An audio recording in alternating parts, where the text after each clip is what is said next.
Hey guys, it's Jessi and welcome back to my channel. Today I have a January wrap-up for you guys. So if you have been following me or you watched my bookish goal video for the year, you will know that I set a goal to read 3 books per month. It doesn't sound like a lot, but we are expecting our first child and I just don't know how things will go or how much reading I'll be able to get, but I thought that 3 books a month was pretty attainable. And this month I was pretty excited that I read 5 books and 3 comics. Some are a little lengthy, some are a little shorter, but I'm going to do my best to keep this review a little bit shorter. It may go a little bit longer, so I totally apologize if it does. Grab a drink, settle in, and we'll just kind of dive into these. But I want to tell you guys a little bit about the book, what I thought of it, give you guys my rating, kind of why I gave it that. Again, reading is so subjective and depending on how you either relate to things or certain experiences, and so I feel like some of these didn't really speak to me. It wasn't like an outstanding month of reading, I don't think, but it was pretty enjoyable overall. So the first book I'm going to talk to you guys about is The Upside. This is by Abdel Salou, I believe. So if I butchered that, I totally apologize. This was sent to me by Little Bird Publicity.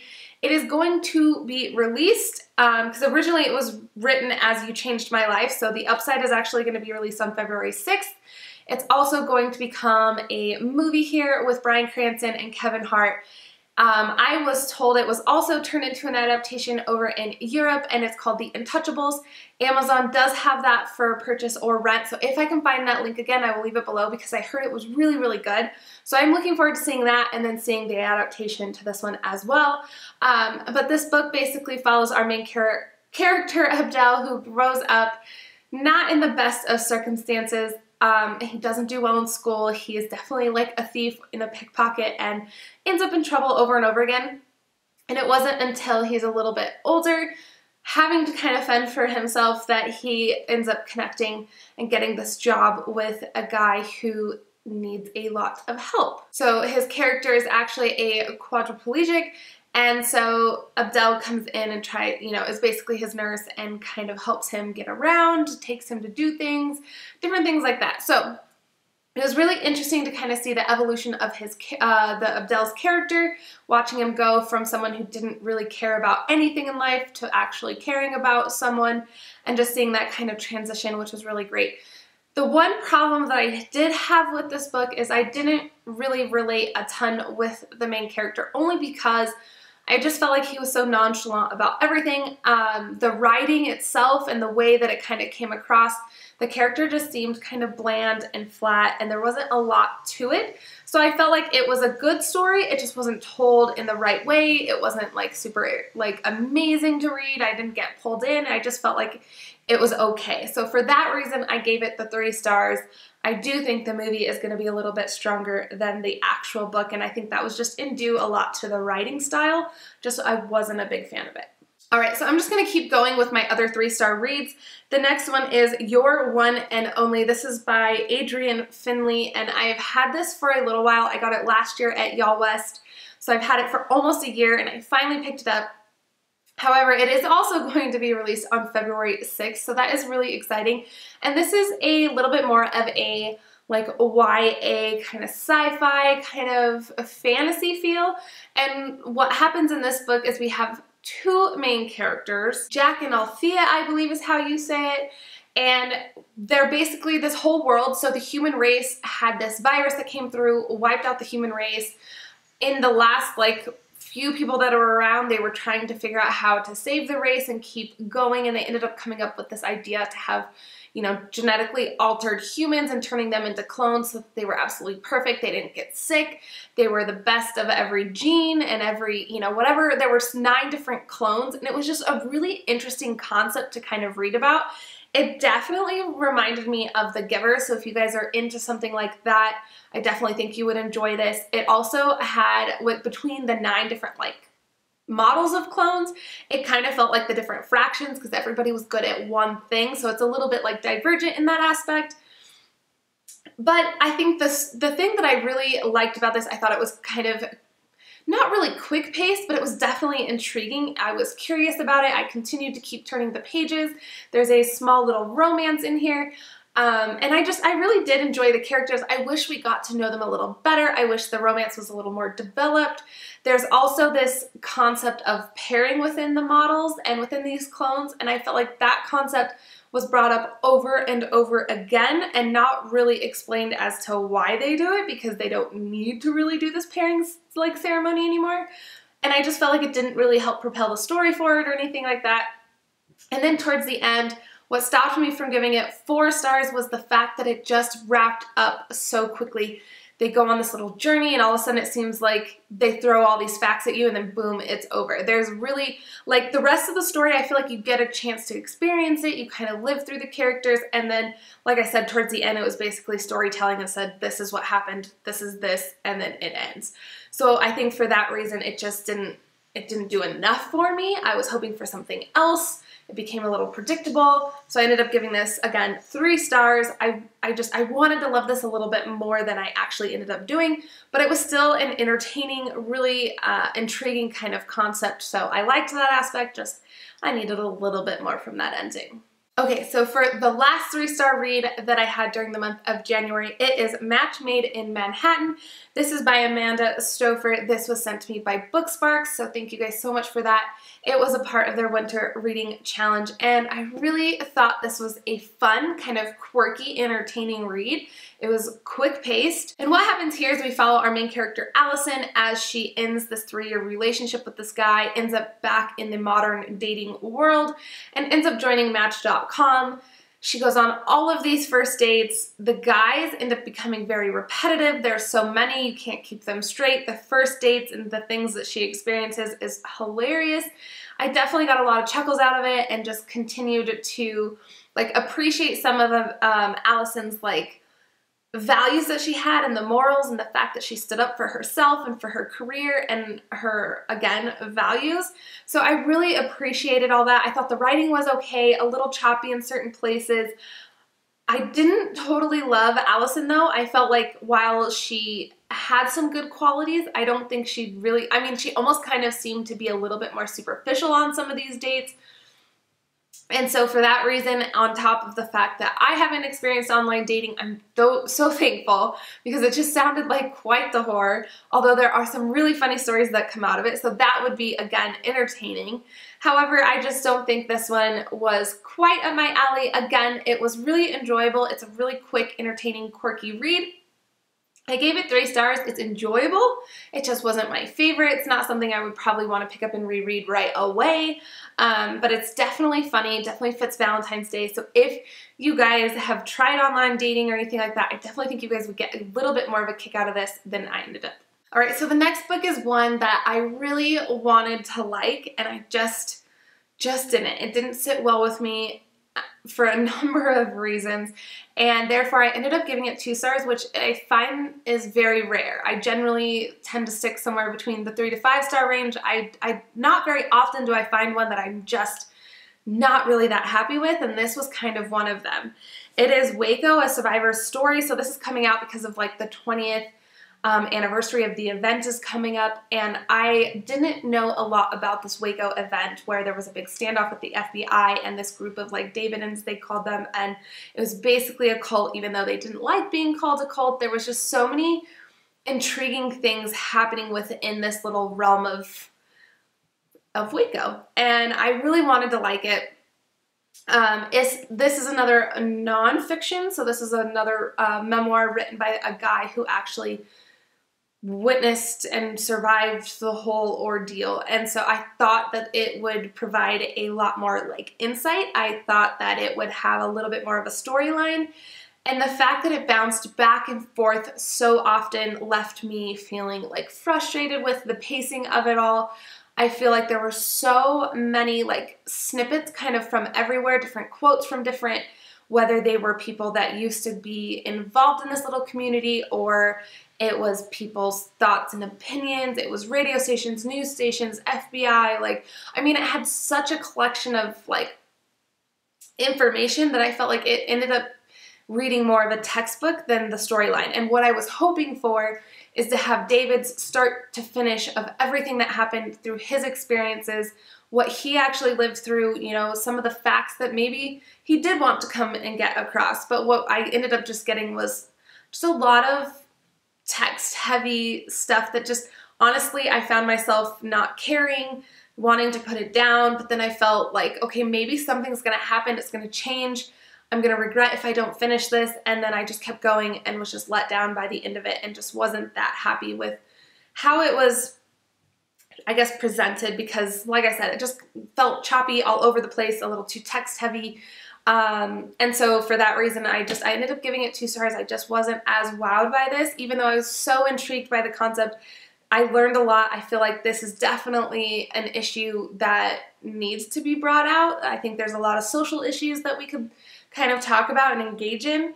And it's also being released by Paramount, which I found out was like merging or kind of rebranded from Spike TV into a 6-part limited TV series. I definitely think I would watch that. I think that's going to be a little more up my alley and something I'm more interested in. I just think it's going to be a little bit more entertaining to watch and informational than something this heavy. So again, ended up giving this one 2 stars. Just didn't love it as much as I wanted to. It just wasn't what I expected and just didn't really care for it. So 2 stars for this one. All right, so my favorite read for the month would definitely have to be Everlist, which I had the art copy of. Thank you so much to Booksparks for sending that my way. It was part of this little pop-up tour that they had. It was released in early January sometime, I believe, or maybe, I can't really remember, but it came out in January, and I had the art copy. I thought it was a beautiful cover, but it wasn't until I saw the finished copy that I was like, oh my gosh, that cover is to die for. It's absolutely beautiful. I really wanted it, and I'm so glad that I did because it has deckled pages. I mean, this is such a beautiful copy. The other reason I wanted it is because it's going to be part of a series, and I wanted to be able to collect them all and have a final copy of the whole thing, and I don't know if I will get art copies or anything, so I definitely wanted to support the publishers and the author and just go ahead and get it, and I'm so glad that I did. I spent my like 1 book per month allowance that I have to get a book that I already had, but it was definitely worth it. So I think everyone who voted and told me yes, get it, because I just love it. So this book is, again, another kind of YA, a fantasy. It's got some magical elements, it has some myths, it has some fairy tales, and I thought this could very easily become so cliche and something that you've already read and it's so overdone and just not that interesting, and it definitely surprised me. We follow our main character, Jules, who almost feels like they live in this kind of like medieval time. The only difference is again, we have this magical kind of twist to things where time becomes a form of currency tied in with their blood, so it takes time and blood to make this currency, and of course those who are richer have more of it, have more time to live, whereas some of the poorer people are definitely running low on time, always finding themselves scrapping for something, and that's where Jules and her father find themselves when he gets really sick and he's running out of time, and she is trying to buy him more time. Ends up going back to Everlist, which was the like royalty, like the home of the royalty where they used to actually work and got like kicked out of. And so she finds herself back there trying to help get enough money to save her dad. And all these things start to unravel for her, and that's where some of these myths and fairy tales kind of play out. This felt a little similar to like In Time. When I first started, I definitely thought, you know, time is the currency, this is how they live, this is, you know, very similar, but it definitely surprised me and surpassed anything that I had kind of expected for it. I thought the characters were really great. They have, so these characters are either love or hate. You really, it's like one or the other, kind of cut and dry. Like there are characters you absolutely hate that you still find yourself rooting for, or you absolutely hate them, and then there's characters you love and of course are rooting for them. You want them to succeed, you want things, you know, you kind of expect things to happen a certain way, and I just was so shocked and surprised with every turn of the page. One of my favorite things is the writing was really great, but the world building of this whole like place of Everlist was amazing. I was so drawn in and so pulled into the story and the characters and everything about it that I read this so quickly, and the ending left me not totally surprised, kind of expected it, but at the same time it was kind of a nice twist because I wasn't sure it was going to play out the way that I kind of expected it to, and it did. So that was kind of exciting. And then I think being able to see this series continue is something that I'm really looking forward to. I've heard the second one was going to be called Evermore. I still have no idea when that is going to be released, or whether it's this year or sometime soon or next year. I have no idea. But I'm really looking forward to continuing on because I think this plays with so many different little things and just weaves them together so nicely that it was very refreshing. Ended up giving this one 4 stars. Alright, so to the comic books that I read during the month of January, the first one was Chew, Volume 3. I have further, more in-depth reviews of this, so I will leave that linked below as well. So I'm just going to be kind of quick with these. This is the 3rd volume, so I'm still kind of getting into this series, but with each one it unravels a little more. I was unsure. I really liked the 1st volume. The 2nd volume was pretty good, and by this volume, I'm definitely getting more intrigued, more invested in these characters. You start to get more of their backgrounds. You start to get a cute romance between our main character, Tony, and this girl here. And so seeing certain things kind of unravel on that aspect, watching multiple storylines on Tony's, job that he's kind of working on, kind of come together and things start to merge there. It's starting to get interesting. I have, so many different ways it could play out, and I don't know what's going to happen. So I think it's just very interesting. But basically, we follow this guy, Tony Chu, who is a psychopath, which means anything he eats, he can get these psychic kind of visions of where the food has come from, what happened to it, what during the whole process of everything. And it's so interesting. He works at the FDA, and this allows him to help solve some crazy cases and murders. And like I said, it's kind of gross and twisted, but it's also very interesting, and it's headed in I don't even know what direction, but I'm definitely loving it, and I'm going to keep continuing because I was a little unsure at first, but the more I read, the more I enjoy it. Then moving on, if you guys have followed me, I tend to rave about these next 2 quite often on here. It is I Hate Fairyland Volume 3. This is Good Girl, and again, the first one I absolutely loved. It was everything I wanted and more. I didn't even know that I wanted it in my life, but I loved it so much. The concept is fantastic. The art is amazing, and it's so humorous, so funny, so full of pop cultural references. It's inappropriate, it's gory, it's very cartoony, it's everything that you didn't know you wanted, and you end up loving it so much.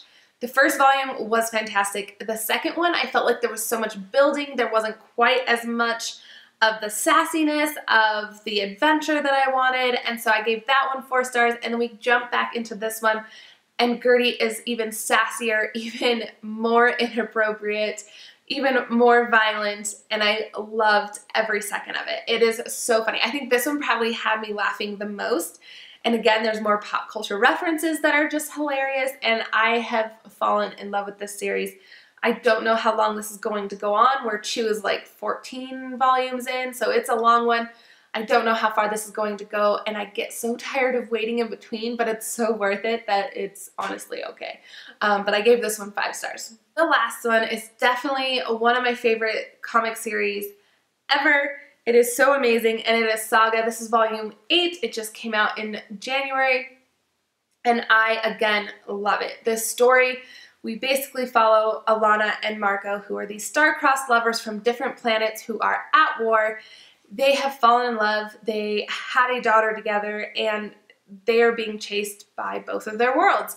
So they were always on this run, and the further we get into this, we start to see them not only deal with that issue, but marital issues, real life issues, issues with their daughter growing up, just different things kind of coming into play. It is so deep and thought-provoking, and I love their daughter Hazel. She narrates this, and I love it. I cannot get enough. Each one gets more profound and beautifully written, and I just absolutely love this series. This one definitely plays on some heartstrings. It brings up topics about abortion and different things, so it definitely has you thinking about your morals and values, and then also again brings in family ties and what's actually considered a family, whether it makes blood or it's family that you pick and choose that become friends, and then become family and different things like that. And this is honestly, the artwork is beautiful, the text is amazing, the story everything about this world. Again, more surprising elements, so definitely heads up, this is a very like mature kind of content thing, but I absolutely enjoy it. And again, I hate to have to wait for the next one. I didn't come into this, I think, until either the 6th or 7th volume, and I was able to buy a bunch of them and like binge them, and then once I got caught up, I kind of hate it. So this one I ended up having in my possession for a couple weeks before I read it because I didn't want to be caught up, because I hate being caught up because that means we have to wait, and I hate waiting because it's just so beautiful, but you always are left on this cliffhanger and you're like, what the heck, now I have to wait so long to get answers, but it's so beautiful. If you guys haven't picked this up, I highly recommend it. 5 stars. Alright you guys, so those are all the books that I read during the month of January. If you read one and had a different feeling or same feeling that I did about it, please comment below or let me know what your favorite read during the month of January was. I would love to hear it. Mine was definitely Everless. I'm a little surprised I didn't have a 5-star actual book read, but I did have 2 of the comics that were 5 stars, so that was always nice to see. But definitely an interesting reading month. I'm looking forward to February. I will have my TBR up for you guys on Monday. I will have another rec video coming for you guys, as well as bookshelf tours that have been requested. So there's a lot of other things coming your way, so be sure to subscribe. And I will see you guys in the next video. So thank you guys so much for tuning in. I hope you guys have a wonderful weekend, and I will see you soon. Bye.